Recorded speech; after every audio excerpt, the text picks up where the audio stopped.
Welcome to Simply Simple Life. Today I'm going to be baking coffee cake. It's a very simple cake, very easy to make. We need 2 tablespoons of butter. If you don't have butter, you can easily replace that with 1/4 cup of oil. Go for any vegetable oil. 1 cup of sugar. I'm taking raw sugar. You can take any sugar. 2 cups of flour. I have taken 1 cup of rice flour and 1 cup of whole wheat flour. You can go for 2 cups of whole wheat flour, or you can go for 2 cups of all-purpose flour. Just don't go for 2 cups of rice flour. I really don't know how that will turn up. Next, this is a completely optional one. This is 1 cup of milk powder. This is totally optional. If you have it, use it. If you don't have it, just skip the step. You can just go a little bit higher on the milk. Then we have baking powder, baking soda. You can use either of these or just one of this. And the star is the coffee. I have coffee filter, so I have a coffee decoction to mix in. But if you don't have this, it's completely fine.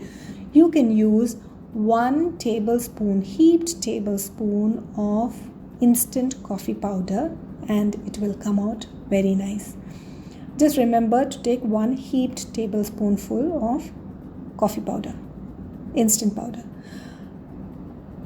I have the coffee decoction. It's around half a cup or slightly less than half a cup of coffee powder, decoction. And we need milk. I forgot to mention milk. We need about a cup of milk. I am creaming the butter and the sugar together.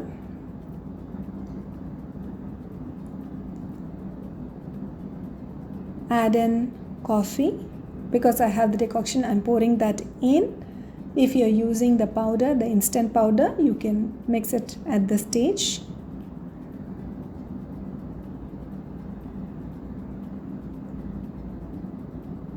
Don't worry about how this looks now. It will turn out fine.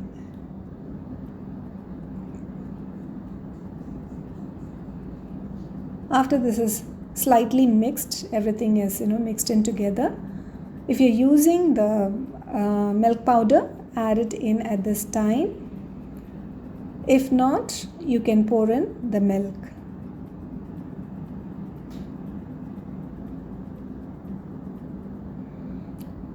If you're going to be pouring in the milk, make sure to just pour in half of the milk now and take it slow. I'm adding the baking powder and the baking soda. It's a little thick at this time. You can see it's becoming thick.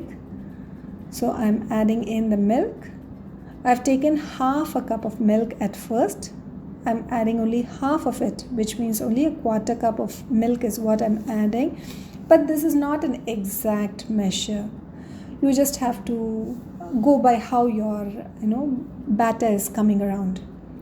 So now I've added the flour, and you can see that it has become very thick. So this will require a little more of milk. So I'm pouring in some more milk.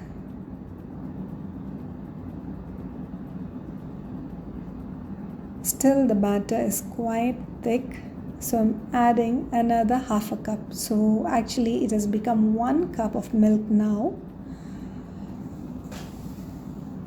The amount of milk required will usually depend on the type of flour you're using. Because I'm using rice flour and wheat flour, it might take more. If you're using whole wheat flour only, it might be a different measure. See, this is the consistency we are looking for, and the batter is done. Now let's grease the pan. Oh, I totally forgot. I have some almonds that I'm going to be adding in. This is also optional. If you have, you can put in almonds or walnuts. If not, you can completely skip this also. It's a very easy to make recipe, you know, it's totally customizable to your liking. You can see that I did not even sieve in things into this the wet ingredients, you know, the dry ones I did not sieve, I just added them in. Now if you're adding nuts, add in the nuts into the batter and keep some for putting on top. It'll look nicer. Now grease the baking pan. I'm using a bit of butter to grease it. If you're using a baking sheet, it is fine. I usually don't use baking sheets. I use them only for baking cookies. For cakes, I would like to just butter the grease the pan. Pour it in. This is the consistency we are looking for. It should be in a pouring consistency. You should be able to pour it out.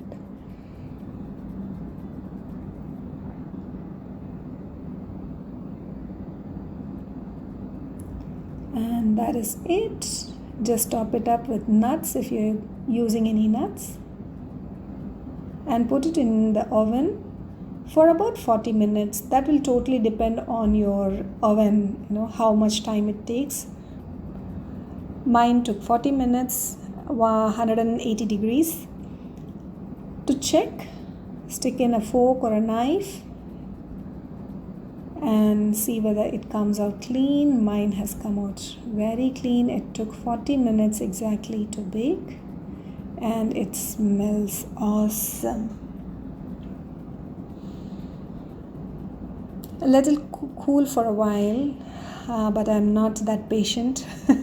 So I'm going to go ahead and loosen the cake from the side. Just run a knife through it on the sides to loosen the cake. Use a plate and you can flip it.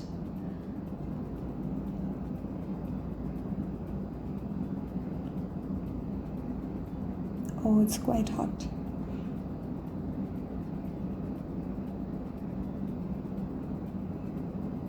If you're patient enough, just wait for it to cool down. I wasn't, my kids weren't patient, so we just are doing it this way. Just give it a few taps on the back and the cake will come out very nicely, very clean. See how nicely it has come. See, it has come right off. It's quite hot, but it's quite soft to touch also. It's come out very, very nicely. Can you see? It's quite soft. It's quite hot also.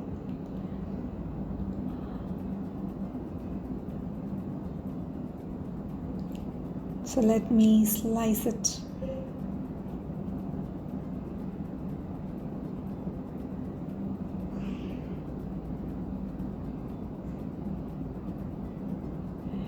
It's quite hot, but can you see? It's very soft also. We've not used any egg, no egg replacer, and still the cake comes very nicely.